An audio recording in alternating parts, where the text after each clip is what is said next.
सर्दियों का मौसम आया हुआ था। चारों तरफ बर्फ ही बर्फ थी। जंगल के पक्षियों ने सर्दी से बचने के लिए अपने अपने पक्के घर तैयार कर लिए थे, जिसमें वे सब अपने परिवार के साथ रहते थे। सभी पक्षियों ने तो लकड़ी के घर तैयार कर लिए थे, लेकिन कालू कौवा और रानी कौवी ने अभी तक अपना घर तैयार नहीं किया था। वो इतनी ठंडी में अपने घोंसले में ही बैठे हैं। कालू जी, कितनी ज्यादा सर्दी हो रही है। देखो ना, सभी पक्षियों ने अपने अपने लकड़ियों के घर बना लिए हैं, लेकिन तुम इतने कामचोर हो कि तुमने सर्दी से बचने के लिए अभी तक पक्का घर नहीं बनाया। तुम अपना घर कब बनाओगे? रानो, ठंड तो मुझे भी लग रही है, लेकिन अब हम क्या कर सकते हैं। जंगल का कोई भी पक्षी हमें अपने घर में रुकने नहीं देगा। बस कालू जी, मुझे तो बहुत भूख भी लग रही है। मेरे लिए भोजन लेकर आओ, जल्दी जाओ, भूख बहुत तेज लग रही है। रानो, इतनी सर्दी में मैं कहाँ से भोजन लेकर आऊँ? मुझसे तो ठंड में उड़ा भी नहीं जाएगा। कालू जी, जंगल के सभी पक्षियों ने अपने घरों को अनाज से भरा हुआ है। क्यों ना आज रात को हम सभी पक्षियों के घरों से चोरी कर लें। लेकिन हम भोजन चोरी करके कहाँ जाएंगे? हमें भोजन चोरी करके वापस अपने घोंसले में ही आना होगा, और जंगल के सब पक्षी सुबह हमें पकड़ लेंगे। नहीं नहीं कालू जी, हम सब पक्षियों का भोजन चोरी करके दूसरे जंगल के पास एक गुफा है, वहाँ चले जाएंगे। वहाँ हमें कोई नहीं पहचानेगा। हाँ रानो, ये विचार सही है। हम आज रात को चोरी करने चलेंगे। मम्मा, बाहर का मौसम कितना अच्छा हो रहा है, मैं बाहर खेलने जाऊँ?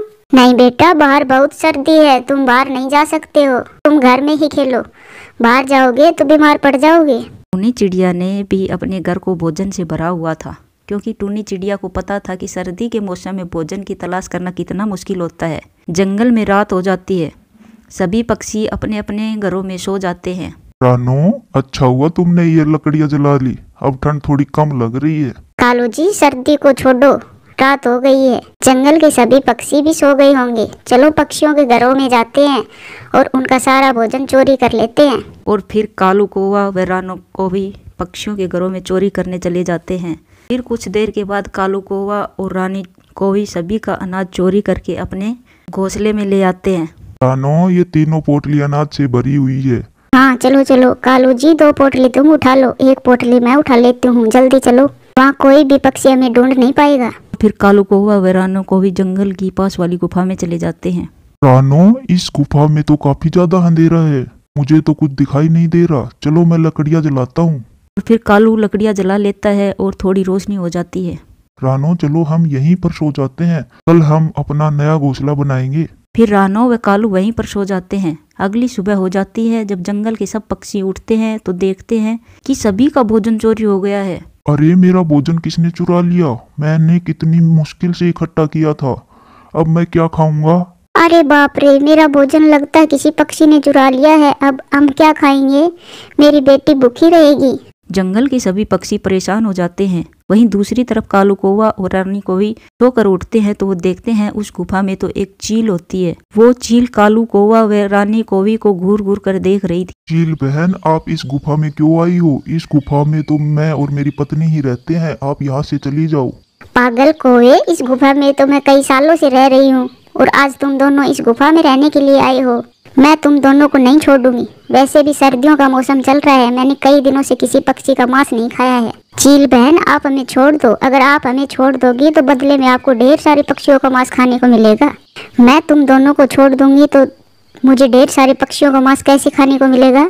वो ऐसे बहन, मैं जंगल में जाकर सभी पक्षियों को कहती हूँ कि गुफा में ढेर सारा अनाज पड़ा है, वो सब भोजन के लालच में आ जाएंगे और फिर आप उन सब को खा लेना और हम दोनों को छोड़ देना। ये बात सुनकर तो चील के मुंह में पानी आ जाता है और वो कहती है, ठीक है कालू कौवा, तुम जंगल में जाओ और भोजन के लालच में सब पक्षियों को लेकर आओ, जब तक तुम्हारी पत्नी मेरी कैद में है। अच्छा ठीक है चील बहन, लेकिन मेरी पत्नी को कोई नुकसान नहीं पहुँचाओगी आप? हाँ ठीक है, मैं तुम्हारी पत्नी को कोई नुकसान नहीं पहुँचाऊंगी। फिर कालू कौवा जंगल में पक्षियों के पास चला जाता है। मैं आप सभी को कुछ बताता हूँ, जंगल के पास वाली गुफा में बहुत सारा भोजन पड़ा है। टूनी, तुम भी चलो, सब पक्षी चल रहे हैं। और फिर कालू कौवा सब पक्षियों को लेकर गुफा में चला जाता है। वो चील सब पक्षियों को देखकर बहुत खुश हो जाती है। चील बहन, मैं सब पक्षियों को ले आया हूँ, अब मुझे और मेरी पत्नी को छोड़ दो। मैं इतने सारे पक्षियों का मांस खाऊंगी। पक्षियों, तुम सबको मैं अब छोड़ूंगी नहीं। कालू कौवा, तुमने हमसे झूठ कहा कि इस गुफा में ढेर सारा भोजन है। टूनी चिड़िया, मेरी मजबूरी थी, अगर मैं ऐसा नहीं कहता तो चील मुझे और मेरी पत्नी को खा जाती।